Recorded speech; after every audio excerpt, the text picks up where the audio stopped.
he said, hey, you need it back. And I thought he still hadn't done it, then I found his box. So I went back to see if it works, if I can remember how.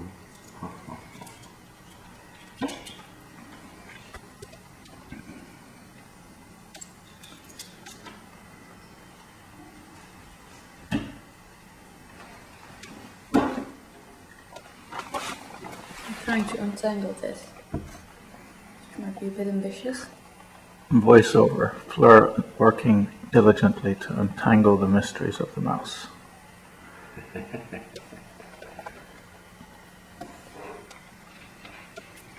Fleur looking at the camera, wondering why he's on the floor filming her when she's doing that.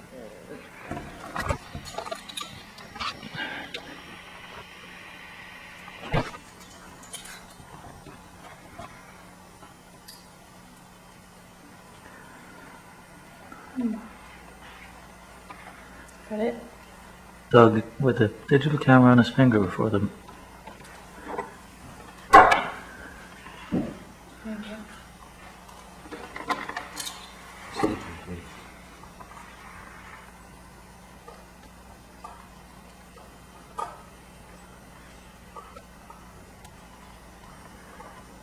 Are these screws in there meant to stop it from spinning all the way around? Mm-hmm.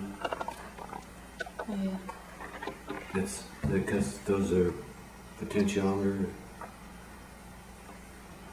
I mean, it's Yes. like almost any other control electronic because really it's just moving a little wire along a resistance there. So the farther it goes, the more the resistance is. The dimmer a light would be, or something like that. So that's very standard electronics. It could have been years. Well,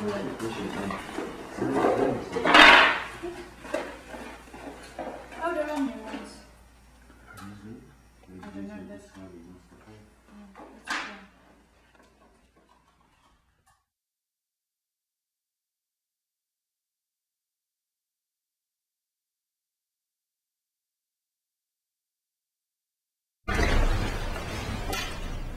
Could you tell? Do you remember what the other options were? For instance, that when trying to evaluate what people should best use to tell the computer, they're looking at the computer screen, what object on the screen that they wanted the computer to do something to or about. Just the instantaneous reply from everybody would come, oh, the light pen, see. Well, that's an object sort of sized like a pen that has a wire going down to the computer, like that. If you hold it up to the screen, it'll get a flash of light whenever the computer is refreshing that, which it has to do 20 or 30 times a second to keep it from blinking. So anyway, and the computer electronics knows when that pulse occurs, that's when they're writing it, so the computer can deduce what object you're talking about. yeah. And why are we not using that? And that's what some people say, and we looked at others. There were like a tracking ball. It's a sort of ball sitting in a container, and you roll it around. Your hand rolls it around, and if you roll it this way, the cursor will go that way, and so you could roll it right up to what you want to get. That's already quite similar to the mouse, isn't it? Except that it's like an upside down mouse. See? But I didn't realize it at the time. And then there are other things like something with a handle and a knob at the end of it, and you move it around, and the thing would rotate or extend out, so that how far it rotated and how much it twisted, the computer could tell too, and then calculate where the pointer was, and tell the computer that was. And there were a total of about 5 different devices that were candidates. And what about the thing you had on your knee? What was that about? Well, I didn't take it very seriously, but we put it in an experiment. It's the